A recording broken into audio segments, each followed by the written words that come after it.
move to applied science and technology? When and why did it occur? How does it affect scientific values? Thank you, Ofer. Can you hear me?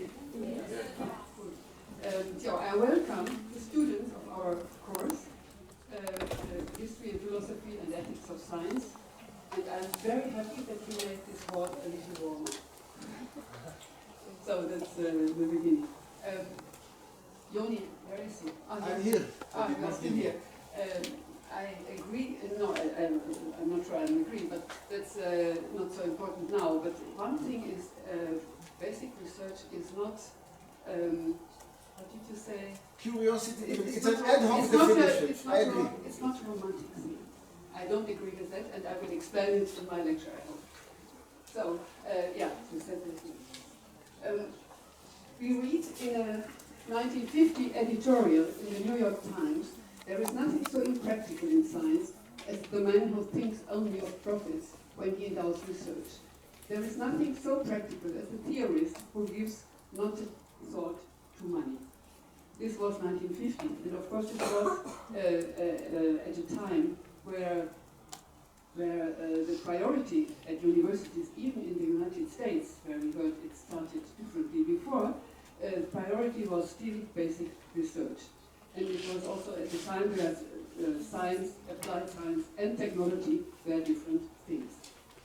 And the historian of physics, Paul Forman, wrote about this time, this faith in science, the pure science, abstract, basic, etc., science, as the source and origin of all major technological advancement, remained virtually unchallenged through the 1960s. But it changed a few years later drastically. And I will begin with the traditional view on science, applied science and technology. We have already heard various versions. I add one to it. Then point to 4 courses which I think are very important for the shift of primacy to applied research and technology.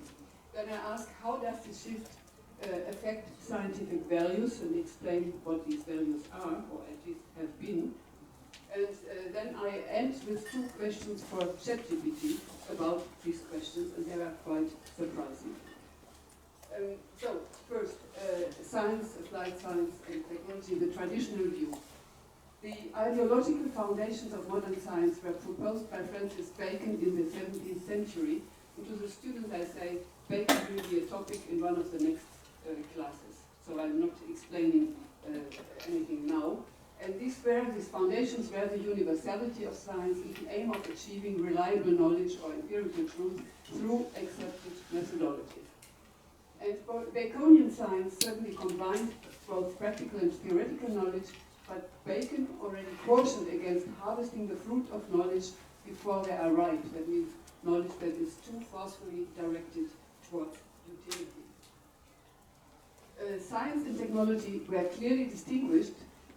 I'm talking now mainly about European science, which I know much better, but I think it is not so different in the United States.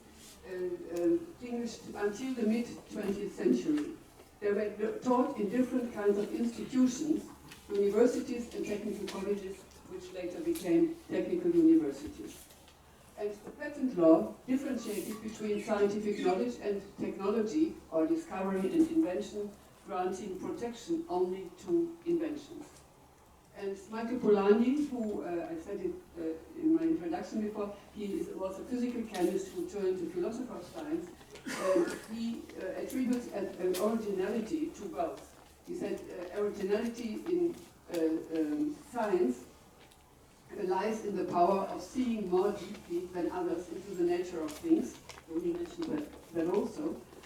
While technology consists in the ingenuity, consists in the ingenuity of the inventor in turning known facts to a surprising advantage. That was the language in 1958. Said it a little different. Basic science is also seen as the basis for technological applications in this traditional view, but in many cases the path from discovery to application is long and contorted with many dead ends. So I give just 3 examples from biology, from the history of biology, which I know best.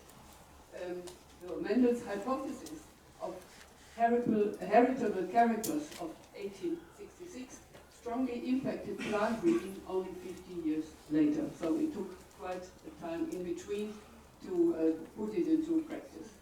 Then DNA was discovered by a biochemist named Miescher in 1869. Okay, but the Paul Berg made his famous gene splicing experiment in which he combined DNA from 2 different viruses. Only in 71, and this became the basis for the invention of recombinant DNA technologies and biotechnology. So in between there was a whole of different other discoveries and the changing view of DNA and first of all of genes, and also the changing view of DNA. So it required a whole new worldview on the biology of heredity. And the last example, messenger RNA was discovered in the 1960s, and the first vaccine based on messenger RNA was developed in 2013 against rabies, and that was also 53 years later, because there was a lot of things, basic and applied, going on with messenger RNA in between. So the distinction between science and technology was violently challenged first after the rise of the neo-Marxist theory of science in the USSR, that is after 1930. And the revolutionary political Soviet politician and Marxist theorist Nikolai Bukharin, he rejected the idea of an independent status for pure science as mere snobbery. Yeah, he wrote, "Pure science, distinct from technology, can exist only in a class society." And Michael Polanyi, who he was a Hungarian, German, Jewish physical chemist who emigrated, who was forced to emigrate to England in 1933, and he participated in a visit to the Soviet Union at the time. He also had a conversation with Bukharin.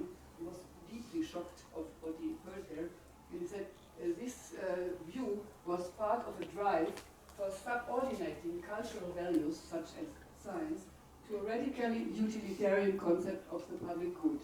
It both declares that culture and science really is, and decrees that it ought to be, the servant of welfare.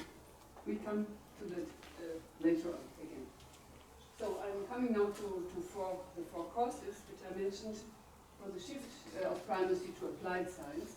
And first, in the West, in Western countries, I'm not talking about the Soviet Union here. First was the influence of the Marxist doctrine in the West. That was mainly done by leftist student revolts, which not only revolted against the Vietnam War in the United States, but also they increased the demands on science to address societal problems from the 1960s till the 1980s. And when I studied in Germany, I still faced the end of this revolt. Science for the people was the slogan at the time. But from the late 1980s, there was an opposite direction. This was capitalism. And so neoliberalism or free market ideologies at universities led to the commercialization of science, especially from the 1990s, and universities established, for example, technology transfer offices. Teaching became separated from research. It was before a unity. Universities were seen as unity of teaching and research. And of course, there is this collaboration with industry and so on, which we know today. And the question is why at that time? Why did this happen mainly at this time? Capitalism existed much earlier. And I give an answer here by the Swedish molecular biologist Charles Corland, who gave a keynote lecture at the EMBL conference in Heidelberg in 2000. And he attributed the change of attitude of governments and politicians in Western Europe to the collapse of the Soviet Union. And he wrote, I quote, "Whether the demise of the USSR is the reason for this change in priorities is debatable, but the shift in attitudes emerged most perceptibly in the 1990s. Science is not valued in political circles as a means for is now valued as a means for accumulating wealth, period. The ambition to understand our world is now considered a naive expression of mere curiosity." And I think that's where we still are in some places today. And he continues, "Problems whose solutions will provide applications and products 10 or more years down the road are invisible to politicians and bookkeepers of industry. So their sensible budget reductions will continue until stagnation is a fact. Then, of course, the hue and cry will be to get our scientists working again." I wonder what will happen in the United States now with the budget cuts. We will see it a little later, I guess.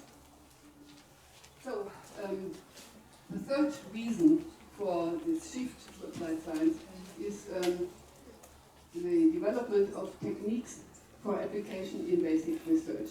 This must have been done before. I mean, you cannot apply science before there is anything that you can apply. So it is not that you push a button and say, no, we apply research. So I give two examples, one from chemistry. And we will hear about chemistry in the last lecture today. I hope some of you can still also stay as students by Tony Travis. Where it started in the late 19th and early 20th century, there was a chemist, a German chemist, Kekulé, who proposed structure theory and also proposed the structure of benzene, here aniline, and this is a linear structure. And guided by this structure theory, organic chemists in Germany synthesized a large number of organic compounds. And the successful synthesis counted as a proof for the correctness of the structure formula. Also, Solid worked about that before. And this is, let's say, what is now attributed to Richard Feynman, namely, only what I create, I understand. That was the maxim of this chemist already in around 1900. Correct? And this knowledge, of course, led to a close relationship between academic chemistry and the synthetic dye industry in Germany. And, but it did not lead to a shift of academic chemistry to applied research. The synthesis of chemical compounds, also in industry, were based on discoveries in ongoing basic research. And there were, and most academic chemists continued to pursue basic research. And if there was something to apply, they collaborated, they had contracts with industry, but they stayed chemists and did basic research. And between 1900 and 1930, 12 German chemists and 9 organic chemists among them were awarded the Nobel Prize. And only in 2 cases I found that the prize was awarded to their contributions to chemistry and to industry, dye industry in that case. So it was to both. In the other cases, everything was basic research. The example number 2 is the transition from molecular biology to biotechnology, which probably is much better known here. And I quote again, in the introduction, James Watson, who wrote, "Traditionally in academic biology, all that matters was precedence. Who made the discovery first? And with the advent of biotechnology, all that changed. The 1980s would see changes in the relationship of science and commerce that were unimaginable a decade before. Biology was now a big money game, and with the money came a whole new mindset and new complications." I come to my last course for the shift to applied science, and this is the one that Paul Forman, the historian of physics, mentioned as the one course. This is postmodernism, and I'm referring here to philosophical, sociological discourses at the end, to finish with modernism. And postmodernism in general blurred the distinction between many things, and also between science, engineering, and technology since the 1970s. Prominent scholars were Michel Foucault, Bruno Latour, Donna Haraway, and others. And I quote here from Latour's On Technical Mediation, where he presents the philosophical, sociological, and mystical accounts of the links between humans and non-humans. And he said that he wants to escape the dualist paradigm separating humans and non-humans. Non-humans were machines, and he loved them very much. And he claims that both science and technology are engaged in an endless proliferation of new entities, called them hybrids, quasi-objects, and other names. And he claimed that there is no distinction in principle between the entities of natural science, that is molecules, black holes, Robert Koch's discovery of the cholera bacillus bacterium, and technology, plastics, transistors, or Chakravarti's creation of a genetically engineered oil-consuming bacterium. And he also went so far to say that microbes only entered the world after Pasteur's and Koch's discoveries. Nature and society or culture are produced simultaneously. So this is, he had a huge influence in philosophy. He recently died, last year, I think. And in the 1990s, we had also an explosion of feminist writing on technology. I'm referring here to postmodernist feminism, which questions traditional ideas about gender, identity, and power, while emphasizing the socially constructed and fluid nature of these concepts. You all know what is going on. In that respect, I need not explain.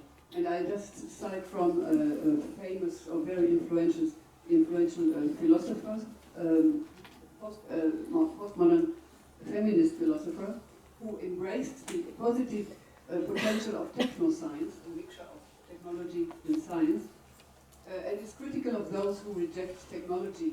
That means so-called eco-feminists, ecological feminists, who focus traditionally on natural motherhood, identification of women with nature and natural life, and so on. Now, she and the postmodernists are very different. And she prefers to be a cyborg, a hybrid of organism and machine parts, rather than an eco-feminist goddess. And here we have, she also wrote that genetic engineering, reproductive technology, and the advent of virtual reality affect fundamentally the basis category of self and gender. So this is what concerns them. So, I come to my third point. How does the shift towards applied science affect scientific values? And under values I understand here not epistemic values, I mean not values against of the knowledge, or criteria of good science such as reliability or fruitfulness, but rather institutional norms as ethos of modern science. And since the beginning of modern science, science has been guided by such norms. Bacon's emphasis on method, Robert Boyd's emphasis on reproducibility, and so on. They both laid off very early on. And these unwritten norms were blatantly violated in the USSR and in Nazi Germany in the 1930s and 1940s. And in 1942, Robert Merton, who is he was an American sociologist, he promoted scientific norms in a written form as a response to political debates about these violations. And he himself, as a Jew, was deeply concerned about them also. And these were, on the one hand, debates of the communist left in Britain in 1931. There were many leftists and communists in academia in Britain, unlike in the United States or Germany. And the other debates were petitions directed at the actions of the Nazi regime towards controlling science, especially the expulsion of Jewish scientists since 1933. Now I come to the debates in Britain because they are more relevant for today. They centered on a volume of articles from the Ukraine that was sponsored again by Nikolai Bukharin, his chief ideologue, at the highest level of the Soviet ideological apparatus. And the Soviet scholars here applied the ideas of historical materialism to the history of science. I don't know whether you studied that at high school. I'm talking to the student. This was a view of history where the cause of all important historical events lied in the material conditions and economic development of science, of society. And this he applied to science. And the volume attempted to show in detailed case studies that science was the product of the demands of the time for technological results, and that theory was ultimately driven by technological practice. Now I come to Merton's norms. Universalism, the validity of a scientific report is independent of the personality, race, creed, nationality of the author, which was of course violently violated in Nazi Germany by expelling the Jews. It's also violated today by part of the DEI movement, which puts again emphasis on race, but that's I'm not talking about now. Then communism or communality, that is not the political communism, but it means simply that theories and results have to be published and shared among researchers. Disinterestedness means scientists should not pursue personal advantages for their career or financial benefits. And organized skepticism, that publications have to be critically checked and that every scientist alone is responsible for his or her claims. And I remember when I wrote my master's thesis, I was really put into this. You are responsible, nobody else. And you need to take care that what you've done and who is reproducing. So the shift towards applied science, as well as the increasing usage of AI, challenge these views. That's at least what I think, and I know there are some people who maybe have a different opinion. For example, the open science principles face obstacles by the increasing commercialization of research and the pursuit of private knowledge.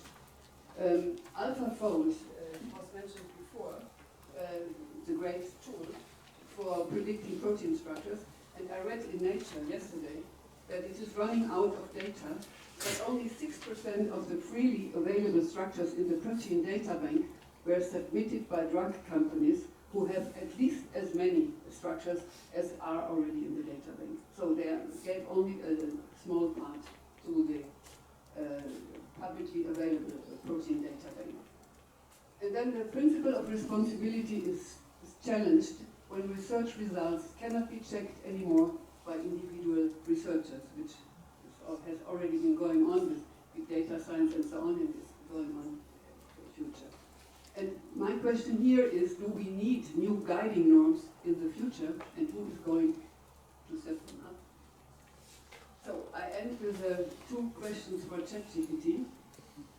First, the blue things are my question or my comments. And it's of course only a very short part of what answer I received. So what is the cause for the shift of basic applied science at universities? ChatGPT came up, number one answer was increased demand for practical solutions. And then I remind you of Bukharin. It's absolutely the same.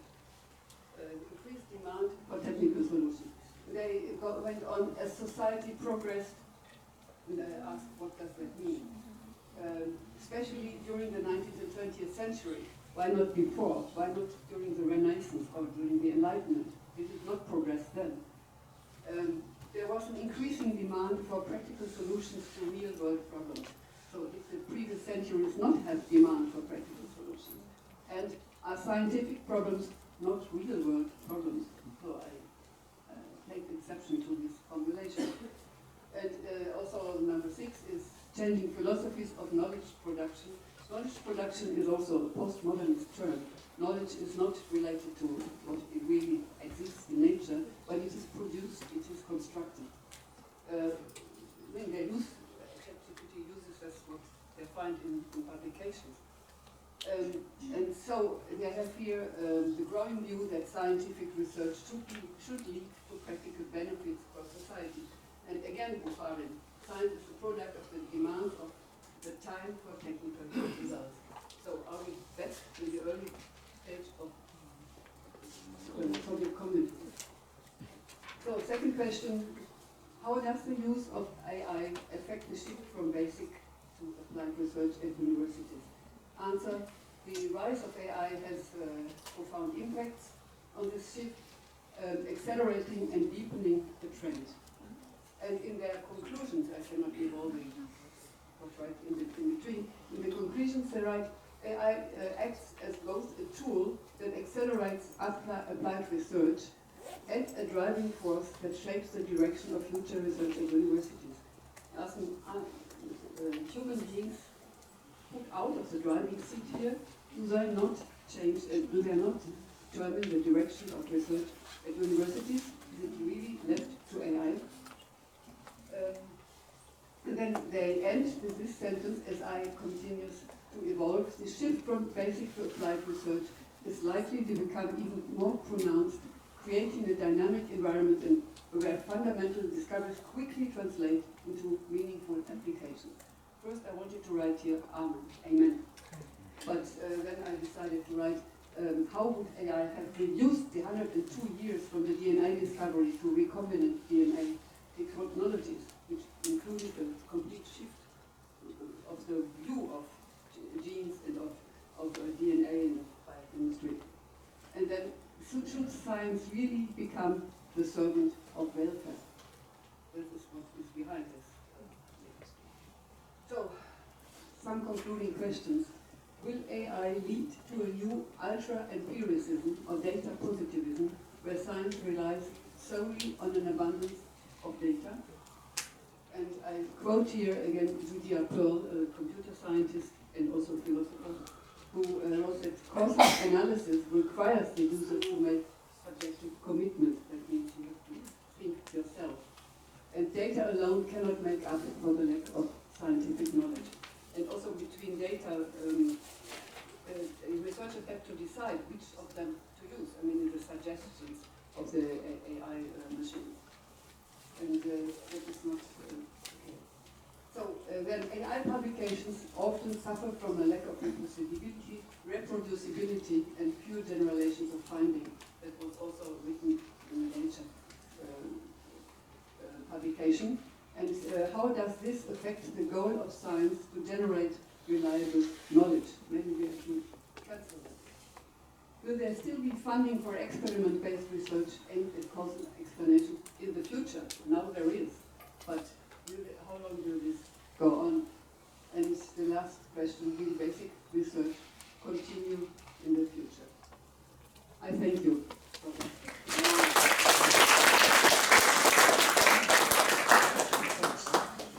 Questions? Yes. In the context of basic research, no one has mentioned the name of a man named Vannevar Bush, who was responsible for the expansion of basic research in the United States. You mentioned mostly European and communist bases. He was the first scientific advisor to President Roosevelt.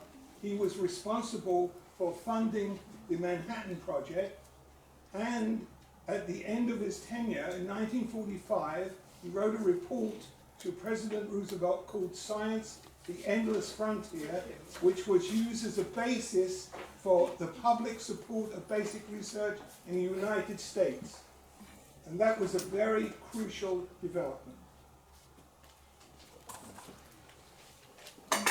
Yes. I think the issue of science and technology should not be confrontational. You can have both of them together, and actually if you look at the 800-pound gorilla foundations which support basic science, which is the Science Foundation, their basic idea is that more data and technology can be brought to use for basic science, and you can have both. They also fund completely basic science, but a lot of their effort in the Flatiron Institute is about bringing together technology and science, and you get many times better results that way. I completely agree. I did not mean to argue against technology or applied science, not at all. No, I just think we should really keep the distinction. There is an overlap also. But still, I think we should really know that it was basic science, which sometimes took very long, that brought the foundation for the basis for applications. Oh, yeah, no, that's clear. And sometimes it's Sometimes lost. to do that, you also would like technology, and sometimes you start from a technology problem, going to basic science, and 30 years later you go back to technology. That's fine. Yes. But combining them, a lot of times they're not. It shouldn't be pitted against each other. You can think of them as synergistic. No, I don't want to. I didn't want to pit them against each other. I'm just against the merger. And I also think universities should really mostly take care of knowledge production, knowledge generation. And this can be also applied science, but it must be also basic science as a future, as the basis for future applications. So we should not just give it all up because AI tells us that. But this is just, let me push back. This is just an incarnation of the Bukhari statement. It's just a different time space. You're saying we should focus or put more focus on basic science because it will eventually lead to better technology. No, I think that is. I Sorry think. if I came out like that. So I want to ask you, do you discard completely the aesthetic element of basic science as part of the human necessity for beauty? That is a physics view. It is a physicist view, but I like it very much. Biology is so messy. I mean, we have wonderful creatures also. But basically... elephant biology is nice, right? Elephants are nice things. So I think you can apply the same principle to all sciences to some extent, I think. Yeah, but it's not only the aesthetic view. I mean, it's on what Well, aesthetic as a general statement of something which we redeem worthy even if it doesn't have any practical application, right? Kind of a... Yes, no, I think the basic science as something that gives us knowledge, deep knowledge of the world, and we don't know yet whether there will be any application. So I just related it to applications, but it should be also without applications. No? But still, certainly I don't think, like Primacy said, that science should be the servant of welfare of society. That's, I really don't think it should be. Or if I may comment, you can consider welfare not to be only a materialistic thing. Okay, if you say the beauty, creation of beauty, then it's also welfare. Good. One last question, yes, please. Yeah, you mentioned that there was only recently a distinction between research and teaching. Yeah, there's still some questions, so we will wait for And first I found it really fascinating, and then I'm just wondering what happened before that. Was research and teaching just not separated as a funding source, so they were funded as one thing, or were they not? It wasn't recognized that these are different things at all. No, it's a great question, yeah. No, I was referring to the creation of universities in Germany, in the very Sophie. In what century was it? In 1801, that 1801. under Wilhelm, yeah. Yeah. Mm. So there was these universities were created as places where there was a unity of teaching and research. And this remained. And when I studied in Germany, I was taught undergrad, first year undergrad, were taught by full professors all through. And that was considered very important for teaching. And later on, universities have some assistants who teach these courses, and now there are universities which do only research. You know, the teaching is away, and the Max Planck Institute and the Weizmann Institute, they don't teach at all. I think it's not undergrad. Yeah. So this was what I meant. Right, and they do basic research, at least the NPI. Mm-hmm. They do both. I Okay. have always done those. Okay. Yeah? Where we can find the presentation? It will be uploaded to the course website by Uto or by Yom, I hope later on today or tomorrow. Yeah, let's say tomorrow. Tomorrow. Okay. Today is good. Thank you, Uto. Close the camera and the audio so we will not have an echo.